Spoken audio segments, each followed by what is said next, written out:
Friend, welcome to MNT lab. दोस्तों, पिछले वाले लेक्चर में हमने एल्गोरिथम का कंसेप्ट सीखा था। उसमें हमने फ्लो चार्ट का थोड़ा कंसेप्ट बताया था कि फ्लो चार्ट एक एल्गोरिथम के रूप में यूज कर सकते हैं। एक वे है to represent the algorithm. Flow chart भी एक नया तरीका है। तो इस पर्टिकुलर लेक्चर में हम उसी के बारे में अध्ययन करेंगे कि एल्गोरिथम फ्लो चार्ट को हम कैसे डिज़ाइन करते हैं और कैसे उसका यूज हम किसी प्रोग्राम में करते हैं, उसके बारे में हम पूरा डिटेल में अध्ययन करेंगे आज। और इसमें हम वीडियो भी आपको इस वीडियो में हम आपको कितने बॉक्सेस, कितने प्रोसेस जो उसमें यूज होते हैं, उसके लिए प्रोसेस बॉक्स होते हैं और एरो से सिंबल होते हैं, तो इसका यूज करना हम आपको बताएंगे। तो इसमें इस कंसेप्ट में हम यही सब सीखेंगे। तो चलिए ज़्यादा देर ना करते हुए हम वीडियो को स्टार्ट करते हैं। और जो फ्रेंड नए आए हुए हैं वो चैनल को ज़रूर सब्सक्राइब कर लें और वीडियो को लाइक कर दें, जिससे आने वाले लेटेस्ट वीडियो का इन्फॉर्मेशन उनको मिलता रहे। तो चलिए हम अपना ब्राउज़र खोल लेते हैं। www.ms.net.co.in पे आप जाइएगा और आपको what is flowchart and how to use the different symbol with example। तो फ्लोचार्ट क्या है और इसको ये डिफरेंट सिंबल कैसे यूज करते हैं और इसका एक एग्जांपल हम देखेंगे। इसके थ्रू आप पूरा कंसेप्ट आपको क्लियर हो जाएगा। तो जैसे flowchart is a graphical representation of algorithm to solve the step-by-step problems in sequential manner। Flow chart एक एल्गोरिथम है जो जिसका हम ग्राफिकल रिप्रेजेंटेशन करते हैं, जो प्रॉब्लम को स्टेप बाय स्टेप सॉल्व करने में यूज होता है। It uses different kind of boxes and arrows to represent the process. यह कई तरीके से डिफरेंट तरीके के बॉक्सेस और एरोज सिंबल को यूज करता है प्रोसेस को दिखाने के लिए। There are following symbols are used in flowchart as given below। बहुत से फ्लोचार्ट के सिंबल जो नीचे दिए गए हैं, अब उसको उसके बारे में अध्ययन करेंगे। सबसे पहले देखिए राउंडेड बॉक्स। ये चीज सिंबल आपको पहले स्टार्टिंग में सबसे पहले ही देखने की मिलेगा। हर फ्लो चार्ट में आपको ये जरूर देखने को मिलेगा, क्योंकि जो स्टार्ट और स्टॉप आपका प्रोसेस होगा वो इसी बॉक्सेस में यूज करेंगे। तो इसका डिस्क्रिप्शन देखते हैं हम। This symbol is use to represent start and stop of the flow chart. मैंने आपको बताया कि स्टार्ट और स्टॉप के प्रोसेस को रिप्रेजेंट करने के लिए हम इस राउंड बॉक्स का यूज करते हैं। और उसके बाद देखिए एक रोम्बस टाइप का आपको दिया हुआ है जो समचतुर्भुज होगा। इस तरह का एक आपको सिंबल होगा। इसका प्रोसेस जो इनपुट और आउटपुट के लिए बेसिकली यूज करते हैं। जब भी किसी भी प्रोग्राम का आउटपुट हम लेते हैं तो इस सिंबल में हम उसको स्टोर करेंगे, और इनपुट लेते हैं तो इसी सिंबल में हम उसको दिखाएंगे। तो एक पर्टिकुलर बॉक्स हम बना देते हैं हर चीज़ों का। तो इससे ये होता है कि हमें ये पता चल जाता है हम इसमें इनपुट ले रहे हैं, इसमें आउटपुट ले रहे हैं। तो सिंबल से हमें ये मालूम हो जाता है कि हम यहाँ इनपुट ले रहे हैं, कहाँ आउटपुट ले रहे हैं और कहाँ कुछ डिसीजन ले रहे हैं। इस तरह का सिंबल हम समझ में आता है। इसका मतलब क्या है, ये सिंबल का नेम है इनपुट आउटपुट, और इसका डिस्क्रिप्शन है this symbol is use to represent the input and output of the flow chart. यह सिंबल ये यूज होता है to represent the input and output of the flow chart. मैंने आपको बताया इनपुट और आउटपुट प्रोसेस को रिप्रेजेंट करने के लिए इस रोम्बस सिंबल को यूज करते हैं हम फ्लो चार्ट में। अब देखिए एक रेक्टेंगल सिंबल, जिसको आयत बोलते हैं हम लोग। उसको प्रोसेसिंग के लिए यूज होता है। जैसे कि प्रोसेसिंग क्या, जैसे दो नंबर को ऐड करना है, a equal to A plus B, A एक प्रोसेस है। जैसे c equal to A plus B, A plus B को ऐड करके c में डाला जा रहा है, तो यहाँ एक प्रोसेस है। तो इस तरह की जब भी हमें प्रोसेस की कोई बात पता चलेगी कि इस प्रोग्राम में, इस एल्गोरिथम में हमें प्रोसेस हो रहा है, तो उसको इस बॉक्स में डाल देंगे, rectangle box. This symbol is used to represent the processing like arithmetic operation, data assignment and movements etc. देखिए इसमें भी वही बताया, अर्थमेटिक ऑपरेशन में और डेटा असाइनमेंट में, जैसे इक्वल टू 5 लिखते हैं हम लोग, उस असाइनमेंट के लिए भी यूज होता है यही ऑपरेटर। तो इसमें प्रोसेसिंग होता है। प्रोसेसिंग का जहां भी कंसेप्ट आप देखेंगे वहां आप इस सिंबल का यूज कर सकते हैं। और डिसीजन बॉक्स, देखिए डिसीजन बॉक्स आप इसका सिंबल आप देख सकते हैं, इस तरह से हम डिसीजन बॉक्स का सिंबल यूज करते हैं। और डिसीजन बॉक्स इसका सिंबल का नेम है, और इस सिंबल का यूज डिसीजन लेने के लिए हम करते हैं। जैसे कभी भी हमें दो डिसीजन लेना हो, यस या नो या ट्रू और फॉल्स, इस तरह का डिसीजन हो कि हमें इधर जाना चाहिए कि इधर जाना चाहिए। यदि हमारा ए की वैल्यू 5 है तो प्रोसेस को हमें टर्मिनेट करना है कि प्रोसेस को आगे बढ़ाना है। तो इस तरह के डिसीजन जब हमें लेने हों तो यहाँ हम डिसीजन बॉक्स इस तरह रिप्रेजेंट करेंगे, जो हमें ये रिप्रेजेंट करेगा, ये डिसीजन लेने के लिए यूज होता है। और this symbol is use to check whether condition is true as और फॉल्स। यह सिंबल यूज होता है कि कंडीशन, जो एक कंडीशन के लिए, डिसीजन मतलब कंडीशन आप समझिए, कंडीशन ही है, डिसीजन लेना, कंडीशन इज ट्रू और फॉल्स। कोई भी कंडीशन ट्रू या फॉल्स के लिए हम यहाँ चेक करते हैं, इस बॉक्स में उसका यूज करते हैं। और एरो का सिंबल देखिए, एरो का इस टाइप का, ये फ्लो लाइंस को व्यक्त करते हैं कि हमारा डेटा किस साइड में जा रहा है, बस। This symbol is use to connect the symbol, it indicate the direction of the flow, किस डायरेक्शन में हमारा फ्लो जा रहा है ये बता रहा है। अब देखिए एक रेक्टेंगल टाइप का आपको देखिए कनेक्टर है। कनेक्टर का मतलब जैसे कई भी चीज हैं, जैसे कई प्रोग्राम को हम एक साथ, जैसे a प्लस बी प्लस सी, जैसे तीन वैल्यू को एक साथ ऐड करना और हमें कनेक्टर यूज करना हो, तो कनेक्टर में हम सारी वैल्यू को एक एक करके, जैसे a यहाँ डाल देंगे, b c, तो ये कनेक्ट होके और c में c के द्वारा एक साथ निकल जाएगा वो कनेक्ट होके। तो इस तरह हम connector, this symbol is to connect the flow lines, जैसे फ्लो लाइंस है इनको कनेक्ट करने के लिए यूज होता है, ठीक है। इस फ्लो लाइन को कनेक्ट करने के लिए यूज होता है। जैसे कई फ्लो लाइंस यहाँ से आ रही होगी, कोई इनपुट, कोई यहाँ से इनपुट आ रहा हो, तो उसको कनेक्ट करने के लिए कनेक्टर यूज करते हैं। Off page connector, of page connector आप देख रहे हैं इस सिंबल को, एक उल्टा हुए पेंटागन है। जैसे हम कोई चीज, मान लीजिए कि हमारा प्रोग्राम में कुछ पार्ट, एल्गोरिथम का कुछ पार्ट नेक्स्ट पेज पे इंप्लीमेंट हो रहा हो, तो इस सिंबल का यूज करेंगे, तो इससे ये डेवलपर को पता चल जाएगा, इसका मतलब कोई पीछे कोई पेज का प्रोसेस यहाँ दिखाया जा रहा है। तो ये सिंबल ये बता देता है कि इसके पीछे भी कोई पेजेज हैं। ऑफ पेज इसे बोलते हैं, off page connector. This page is use to continue the flow chart on the next page. देखिए यहाँ फ्लो चार्ट, नेक्स्ट पेज पे फ्लो चार्ट को कंटिन्यू करने के लिए इस सिंबल का यूज करते हैं। जैसे एक पेज हमारा खत्म हो गया, दूसरे पेज पे हमें जाना है, तो दूसरे पेज के लिए हमें इस सिंबल का यूज करना है। एनोटेशन, ये बेसिकली देखिए आप इसको एक रेक्टेंगल तरह एक तरफ खुला हुआ रहता है और एक सिंगल लाइन से इस तरह सा एक डॉट रूप में बना होता है।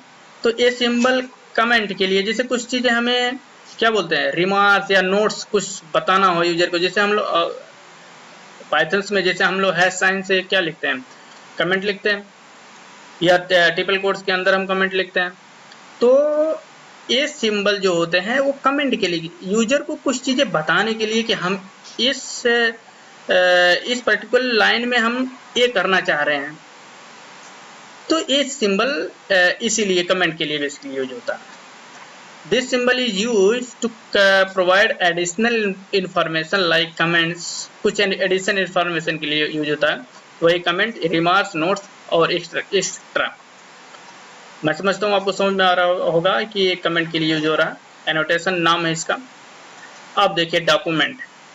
जैसे मान लो कोई डॉक्यूमेंट आपको, जैसे हम लोग कभी डॉक्यूमेंट फाइल, कुछ फाइल को किसी दूसरे फाइल में ओपन करते हैं, तो वहाँ डॉक्यूमेंट को हम इस तरह सिंबल से रिप्रेजेंट करेंगे। अगर कोई डॉक्यूमेंट होगा, कोई फाइल होगा, तो इस तरह से रिप्रेजेंट होगा। This symbol is used to represent a paper document during the flow chart process. कुछ पेपर डॉक्यूमेंट इस तरह से रहेंगे तो उनको फ्लो चार्ट में इस सिंबल से रिप्रेजेंट करते हैं कि इससे डेवलपर को पता चल जाता है ये एक पेपर डॉक्यूमेंट है और उसको यूज यहाँ किया गया। अब देखिए एक मैनुअल इनपुट। जैसे कहते हैं मैनुअल इनपुट क्या होता है, जैसे आप दो नंबर को ऐड कर लें और यूजर से वैल्यू डलवा रहे हैं, मैनुअली इनपुट करवा रहे हैं। आप जैसे कोई वैल्यू हम ऐसे ऐड कर देते हैं, जैसे वैल्यू को 5 + 10 तो 15 हो जाता है। यदि आप चाहते यूजर खुद डाले वैल्यू और इनपुट हो, तो इस तरह का सिंबल हम बेसिकली यूज करेंगे। This symbol is use to give the manual input by the programmer. Manual input के लिए इसको यूज करते हैं। अब एक बॉक्स देखिए इस तरह का है, मैग्नेटिक डिस्क, इसको नाम है मैग्नेटिक डिस्क। मैग्नेटिक डिस्क इसका इनपुट डेटा के लिए बेसिकली यूज होता है, इनपुट और आउटपुट डेटा दोनों के लिए। जैसे कोई कहीं से, जैसे किस डेटाबेस से वैल्यू हम उठा रहे हैं, ठीक, और कहीं डाल रहे हैं वैल्यू डेटाबेस में, जैसे स्टोर कर रहे हैं वैल्यू, तो हम इस सिंबल का यूज करेंगे। इससे ये होता है कि इससे कस्टमर को ये पता चल जाता है कि यहाँ कुछ डेटा आ रहा है, और स्टोरेज इस तरह का देखिए डेटाबेस टाइप का बना हुआ है, तो यहाँ ये पता चल जाता है कि स्टोरेज भी है और डेटा हमारा आ रहा है। और यहाँ से एक लाइन, अगर फ्लो लाइन हम दिखा देंगे ऊपर की तरफ, तो इसका मतलब डेटा यहाँ से ऊपर जा रहा है। तो इस तरह से हम इसका यूज करते हैं। अब देखिए एक दूसरा सिंबल इस तरह से राउंडेड में, और एक इस तरह से है, ये ऑनलाइन स्टोरेज के लिए बेसिकली यूज होता है। जैसे क्लाउड है, ऑनलाइन स्टोरेज है, तो इस तरह के से जब हम अपना डेटा स्टोर करेंगे तो इस तरह का सिंबल यूज करेंगे फ्लो चार्ट में। तो इससे प्रोग्रामर या किसी भी डेवलपर को ये पता चल जाएगा कि हमारा जो डेटा है वो स्टोरेज हो रहा है, ऑनलाइन स्टोर हो रहा है। This represent online data storage, this like hard disk, magnetic disk, etc। उसी में हार्ड डिस्क, मैग्नेटिक डिस्क इस तरह के में स्टोर हो रहा है, तो उसका यूज हम यहाँ करेंगे। Offline storage, this symbol is used offline data storage like OCR data on punch card. इस तरह से ऑफलाइन जो डेटा के लिए इस तरह का डेटा हम यूज करते हैं, ऑफलाइन डेटा इसे बोलते हैं। ऑफलाइन का मतलब ये समझ लीजिए कि जो पेपर बेस्ड हो या कुछ इस टाइप को OCR, देखिए OCR डेटा या पंच कार्ड का जो डेटा है, इस तरह का डेटा स्टोर करने के लिए। ऑनलाइन में जैसे डिस्क, मैग्नेटिक डिस्क जो कंप्यूटर में हम लोग स्टोर करते हैं, मैग्नेटिक डिस्क या क्लाउड पे स्टोर करते हैं, तो इस तरह का डेटा हम यहाँ ऑनलाइन स्टोरेज में डालेंगे। अब देखिए एक समिंग जंक्शन, इस तरह का समिंग जंक्शन के रूप में यूज करते हैं। और समिंग जंक्शन क्या होता है? समिंग जंक्शन जैसे कई तरफ से जैसे प्रोसेस आ रही हैं, उनका एक जगह पे जैसे सम हो रहा है, ऐड हो रही हैं, तो उनको समिंग जंक्शन के नाम से जानते हैं। तो इस तरह का अगर प्रोसेस हमें रिप्रेजेंट करना हो तो इस तरह से यूज करेंगे। This symbol is used to represent the summing junction of the flow chart. और इस तरह का सिंबल देखिए यूज करिए, ये मैनुअल ऑपरेशन के लिए बेसिकली यूज होता है। This symbol is used to indicate that the process has to be manually done by the developers. Process जो है मैनुअली आप करिए, कोई काम करना हो, जैसे कोई वैल्यू, आपको कोई वस्तु ले जाना है कहीं दूसरे प्लेस पे, तो मैनुअली आप कोई वस्तु आप करिए। जैसे प्रोग्रामिंग में कोई काम मैनुअली करिए आप, कि मैनुअली करना हमें कोई चीज़ें, उसमें हमें प्रोग्रामिंग की ज़रूरत नहीं है, अपना खुद ऐड करिए और खुद एडिशन का अपना कंसेप्ट यूज कीजिए मैनुअली ऑपरेशन के लिए। तो ये मैनुअल ऑपरेशन के लिए बेसिकली यूज होता है इस तरह का। तो इस तरह हम समझ रहे हैं कि कंसेप्ट हमको समझ में आ गया होगा। और फिर अब आगे हम देखते हैं इसमें write a program to check whether number is even और ऑड। तो हम एक फ्लो चार्ट आज डिजाइन करेंगे। उसका प्रॉब्लम देखिए, प्रॉब्लम है हमने लिया है कि नंबर इवन है कि ऑड है। इस कंसेप्ट को हम एल्गोरिथम पहले बनाएंगे और इस एल्गोरिथम को हम एक फ्लो चार्ट में रिप्रेजेंट करेंगे और इसको प्रोग्राम भी एक बना कर दिखाएंगे आपको रन करा के। तो चलिए शुरू स्टार्ट करते हैं। तो इसमें देखिए एल्गोरिथम क्या है। स्टार्ट हमने कहा पहला प्रोसेस और लास्ट प्रोसेस स्टार्ट स्टॉप होंगे। आपको तुरंत याद आना चाहिए स्टार्ट स्टॉप में हमने राउंड सिंगल राउंड बॉक्स हमें लेना है। तो देखिए input N number, input number N मतलब कोई एन नंबर, मान लो एक्स वाई कुछ भी नंबर हो, एन नंबर इनपुट करना हमको। जैसे मान लो 10 इनपुट करना है।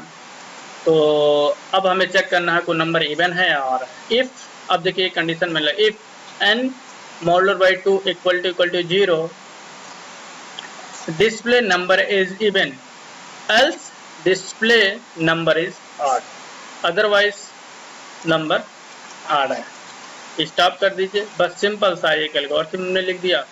और इस एल्गोरिथम में इसमें आप इसको आप किसी भी प्रोग्राम लैंग्वेज के थ्रू आप प्रोग्राम बना दीजिए, वो प्रोग्राम आपका मान होगा। मतलब एल्गोरिथम एक है, आप किसी भी लैंग्वेज में आप 10 20 जो भी प्रोग्राम लैंग्वेज है अब उस टाइप के आप सिंटेक्स यूज करके आप प्रोग्राम बना दीजिए। तो इसका मतलब एल्गोरिथम हम एक ही एल्गोरिथम से हम नंबर ऑफ प्रोग्राम लैंग्वेज में प्रोग्राम बना सकते हैं।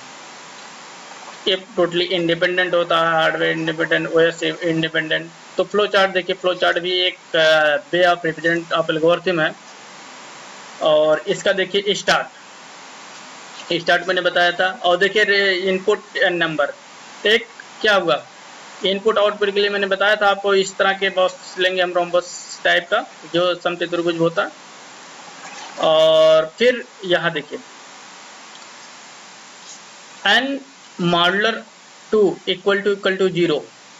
देखिए यहाँ कंडीशन चेक हो रही है। कंडीशन के लिए हमने आप कहेंगे कि जो मैनिपुलेशन होता है या ऑपरेशन होते हैं उनके लिए एक रेक्टेंगल लिया जाता है। हाँ रेक्टेंगल लिया जाता है, लेकिन यहाँ जरूरत नहीं पड़ी हमें रेक्टेंगल, कोई ऐसी एडिशन या कोई अर्थमेटिक ऑपरेशन का यूज नहीं है, इसलिए हम यहाँ उस सिंबल को नहीं यूज किए हैं।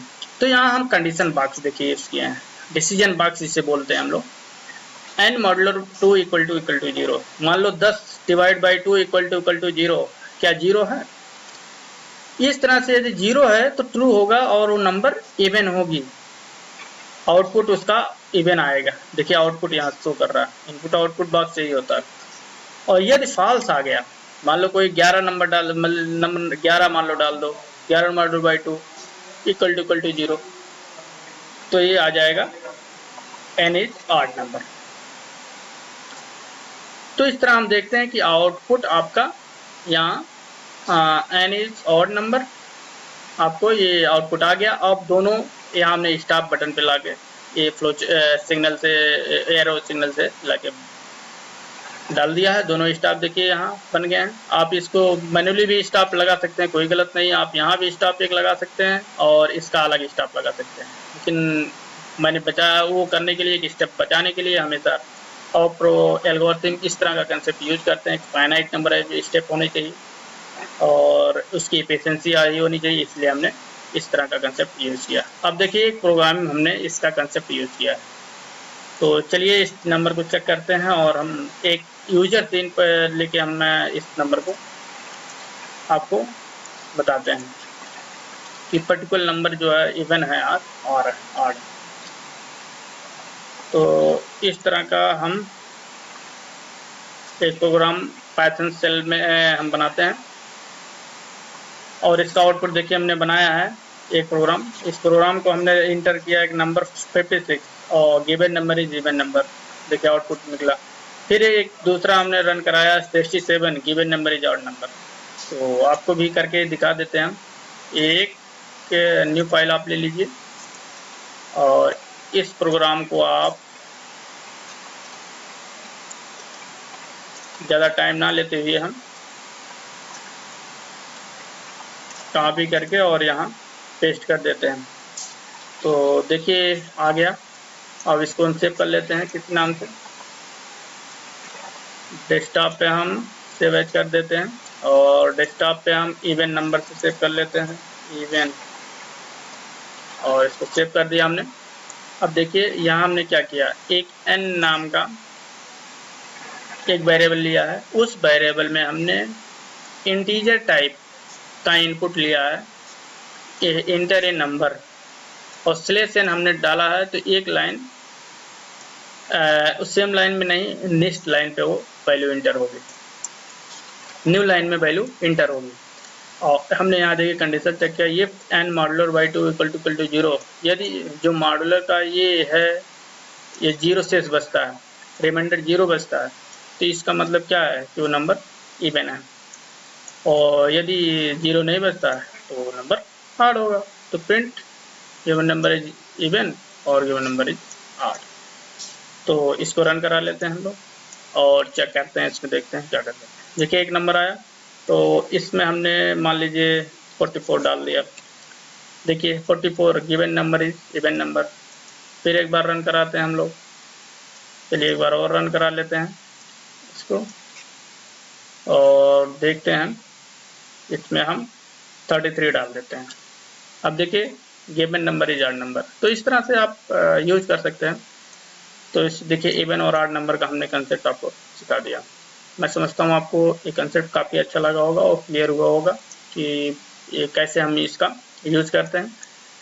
और इस लेक्चर को आप ज़्यादा से ज़्यादा शेयर करिए अपने दोस्तों के लिए, जिससे अगर वो इनिशियल लेवल पे अपना प्रोग्रामिंग सीखना चाह रहे हैं तो अच्छे से डिटेल में आप प्रोग्रामिंग उसको सीख लीजिए। देखिए यहाँ आउटपुट मैंने डाल रखा है सेम चीज़, और इस तरह से हम, और यदि कोई स्टूडेंट नया है तो ज़रूर ये चैनल को सब्सक्राइब कर लें, और subscribe through email gets and free updates, इस पे आप सब्सक्राइब करने पे सब्सक्राइब नाउ बटन आप पे जाएंगे तो आपको एक ईमेल एड्रेस पे एक वेरिफिकेशन मेल आएगा। उस वेरिफिकेशन मेल को आप वेरीफाई करेंगे तो आपको जो भी नए नोट्स अपलोड होंगे वेबसाइट पे वो आपको मिल जाएंगे। तो मैं समझता हूँ आपका आज का लेक्चर आपके लिए काफ़ी अच्छा हुआ होगा, और अब मैं चलता हूँ। Thank you very much.